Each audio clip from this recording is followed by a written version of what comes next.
What's up, world? It's the one and only Pop DiBiase, the primetime capper, and I have the man himself, lights out, Shawne Merriman. What's going on, brother? How's everything going today? What's up, my man? How you doing? I'm good. I'm Blessed. good. Hey, man, you looking good too, Shawne. I seen your workouts lately, dude. You are crushing it right now. I'm waiting for the tape to come out.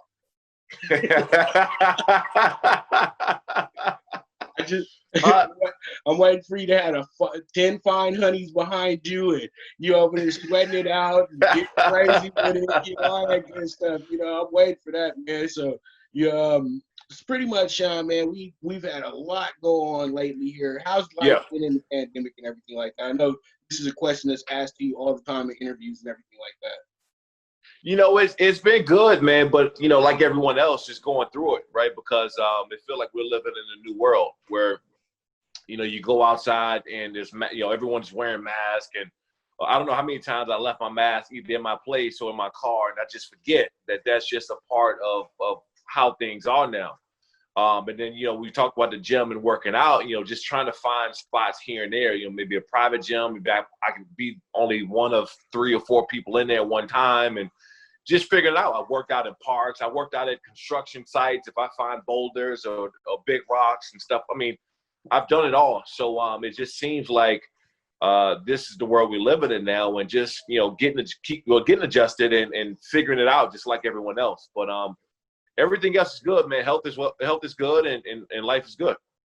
All right, and your Chargers, your beloved Chargers, they get to finally get to some Hollywood love, some love from the NFL, that they could probably become a team that America can fall in love with. They need the fan base.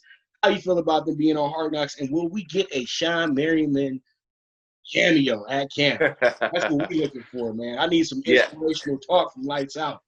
I talked to them about that. They got a bunch of cool shows that's going to pop up, pre and post shows and little digital shows and content that we talked about me being a part of. But I'm excited for them, right? Because you're moving into the new stadium. The team is going to look different without a Phillip Rivers being there for the first time, 17 years or however long it's been. It's gonna feel different, and it's a lot of excitement built up, but also at the same time, because of what's going on with the pandemic, there's a lot of uncertainty. Will the season start on time? Will they have a whole season? And what's going to happen when all these guys get in the locker room at this point, and around each other, and you're practicing and you're sweating and you're tackling guys. You're in the gym, you're in a weight room, and ice tub and hot bath. So there's a lot of uncertainty also going into the season. So I think that we're gonna see something that we've never seen before. Just these protocols, and it's not just going to be about football this year. It's going to be like a health and safety thing, and just politics. This is going to be different, more different than we've ever seen ever.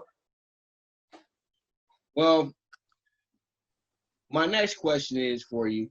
And if we got a season that goes on, because we know we're really in a 50-50 situation. Once they say no preseason games, that gives me the idea that we'll probably have a delay for September somewhat.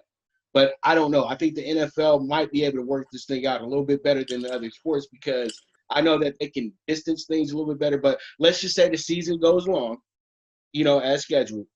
Do you believe Tyrod Taylor can lead your Chargers to the playoffs and possibly to the AFC West Championship? Yeah, I think he had the capabilities, right?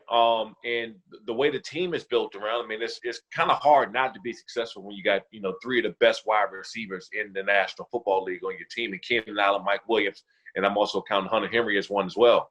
With Austin Eckler, they just gave him a new deal. It's kind of hard with the piece in a new offensive lineman. They upgraded it there at the offensive line position. It's almost impossible not to have some success, right? And what that some success looked like, is it 9 games? Is it 10 games? 11? They go 11-5. Are they going to be blowing everybody out this year? I don't think that's going to happen. But Tyrod, man, he's been overlooked by a lot of people because of his bouncing around to different teams or whatnot. But he's been a stable quarterback, man. He can go out and win games for you. And I don't think he's ever played with this much talent before. He's never had Anthony Lynn as a coach. He never had this defense that they have stacked, at the linebacker position. Now bringing in Keith Murray, Joey Bosa, Ingram, got Derwin. I mean, you look across that defense, man. They're something special, man. And that's the part that gets me is the defense, because when you guys went 14-2, you were a key part of that team as well. The defense is really the calling card, and I think to myself that Tyrod, as long as he does not turn over the ball, just like Phillip Rivers did in his initial season starting at quarterback for your Chargers, then they should be in pretty good shape, in my opinion, because I think they probably have the best receivers in the division, hands down, really, because, you got Keenan Allen, who's exceptional. And then we're still waiting for the kid from Clemson, but we know that he's a starting maker. We know Mike Williams can ball. So I'm just thinking to myself that the Chargers should be right there in the thick of things this season. Now, I know you're from the DMV area and everything like this, and you know that we weren't going to get past this question, but I don't want to be controversial or anything like that. How do you feel about Washington's situation with changing the mascot and everything of that nature? I think that should have been done a long time ago. I grew up less than 10 minutes from FedEx, and right there in Capitol Heights, PG County. And when you were younger, you didn't know how offensive it was because you didn't know the history and what things stood for. When you start to get older, and you, especially in this day and age time where so much hatred, there's so much animosity and so many just tension that's going on, you have to do everything to fix that. And if changing the name to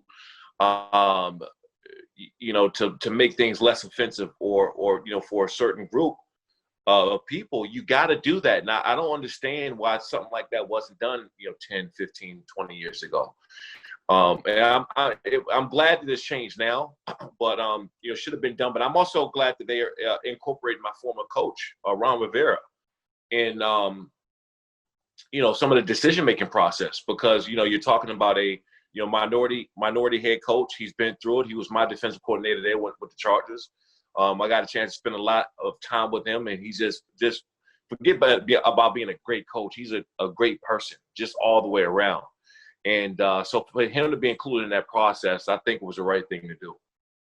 Well, I'm with you on that one as well too. I know that literally at the end of the day, what's going to happen here is that Snyder's probably going to have to give up the team. I know that they're thinking about highest bidders, things of that nature, and people have to understand Washington's going to go for a very big number, just simply because the stadium and the area that it's in, and they're in the always overrated NFC East. So you know how it goes, man. That's the money division in football right there. Now, let's get into what you're doing now, combat sports.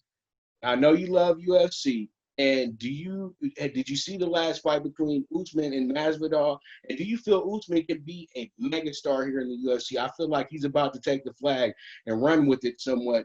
How do you feel about that? Well, Usman definitely have the talent, and I love Masvidal. I love his style. I love what he brings to the sport of MMA in general. I really do, because coming from football and being somebody who started training MMA back in 2005, 2006. And I've been around the sport for the last 15 years of my life. I've sparred and trained with some of the greatest, Chuck Liddell's of the world, the Randy Couture's, all these guys. I've been in Tito Ortiz. I've been in there and I've got a chance to train with them, and I've been around the sport. So when you see a guy like Masvidal who can elevate it, in a way that, in a way that Conor McGregor did in a way, Masvidal has that kind of like style and that kind of charisma where he could. You always root for a guy like that. He's exciting. He can knock you out. But as far as Usman, he's one of the most complete fighters right now. And I said that going into that last fight when he fought Masvidal, I said that if Masvidal or if Usman get out of the first round, he's going to win, because he's the better technical fighter. And any guy that can get you on the ground, and his grappling and his ground game is that good, he can always depend on that no matter how that fight goes. Now, Masvidal can knock you out, So that's why I said if this thing was going to go, it was going to go in the first or early in the second. When it got past the second round, I knew that it was Usman's for sure. But a big fan of Monster, though. I think he's a great fighter.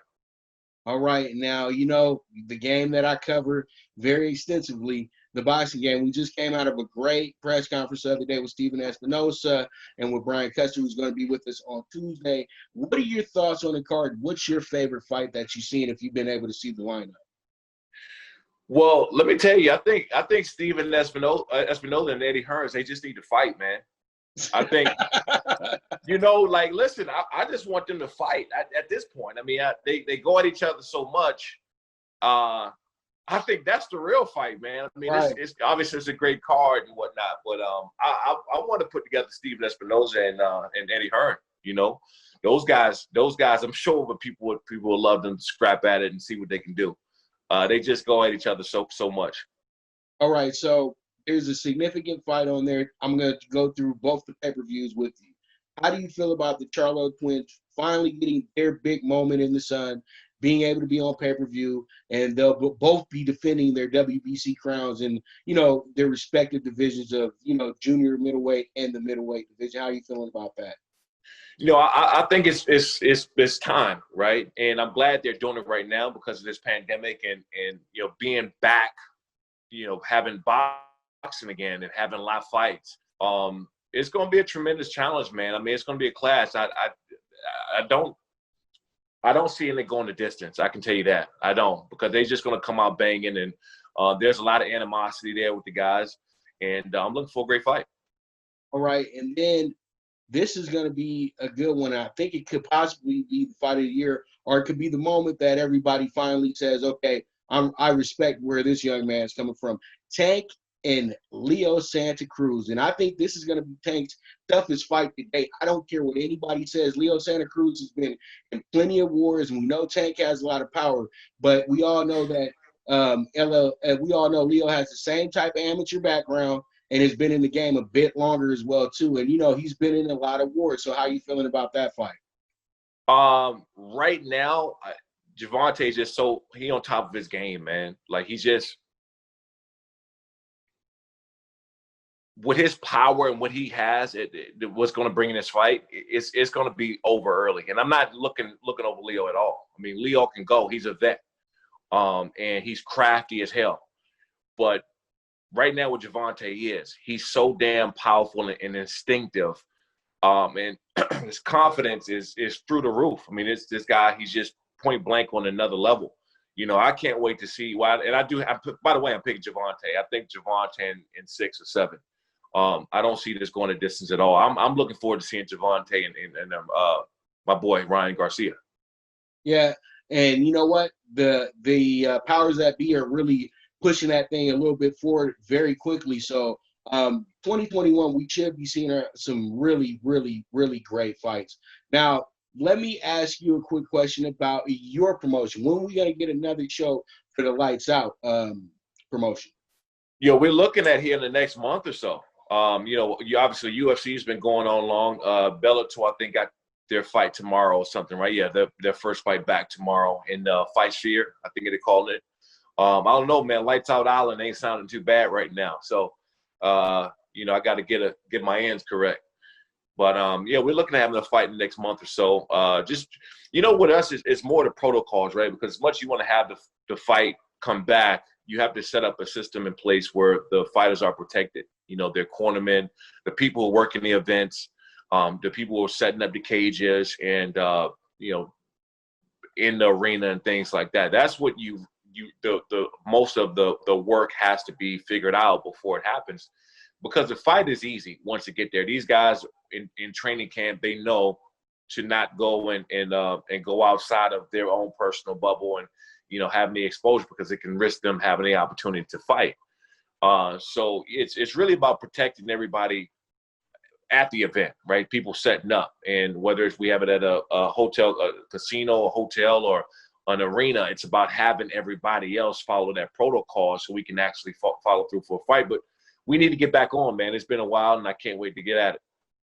All right, man. And then you already know I'm going to ask you this question. I know I'm going back to boxing, but yesterday it was confirmed possibly that Roy Jones Jr. and Mike Tyson will be facing off in an 8-round exhibition. Who you got in that fight? I got Roy. Just for the simple fact, I'm a big fan, a firm believer of ring rust, right? I mean, Roy just had a fight a couple years ago, and he's been training. I know he trains up at his gym up there in Las Vegas, right, which I've been to before. Tyson hasn't fought in 10 plus years, right? So I don't see that going well. I think it's going to be fun because anything that people will pay to watch Mike, go out and walk down the street and slap box. People will pay to see Mike slap box because he's such a great fighter and a dominant fighter that people just want to see him get after it again. But I'm taking Roy Jones in that. He's just he's a little younger and he just had a fight a couple years ago. He still trains like hell. I've seen him probably about 6+ months or so trained up in Vegas, and he still looks sharp.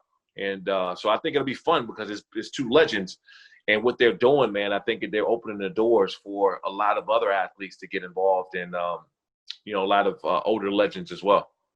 All right, and one last question. I know the fans want to hear this, and it's your top 5, not anybody else's, but who are your top 5 combat fighters of all time? And there's boxing and MMA. You love boxing, both. MMA. Let's start MMA out. Let's go with just Conor McGregor and Bones Jones. You got to throw Mike Tyson up there. Mike is always gonna be there. And Muhammad Ali. And who else am I leaving? Floyd, obviously. Okay. Yeah. Okay. Yeah, I mean, it's so I'm trying to pick them from this era because if you go back, you got the Sonny Listons of the world. I was a huge fan of Jersey Joe Wilcox back in the day. I watched all those guys kind of growing up, but I'm just talking about this era. Those will be the top 5. Man, I'm the same way too because I love Sugar Ray Robinson, but I can't sit there and be like, man, Sugar Ray Robinson when he fought, so I wasn't there. So all I got. Right. So, right, and yes, you go back to Sugar Ray Leonard. You go. Yeah. It's like if you ask me 5 out the era of like between 10, 20 years, then I'm gonna give these 5. Right. So yeah. All right. Well, I know you got to go, Shawne. You got a busy day ahead of you and everything like that. I want to make sure you get on the road and everything on time. So I thank you so much for your time. Thank you for getting back with me and everything, making sure we were able to get this done. But once again, another great interview with my man, Shawne Merriman. Lights out. And your boy signing out. Brother. The Fanatics View, the one and only Top DiBiase, Primetime Captain.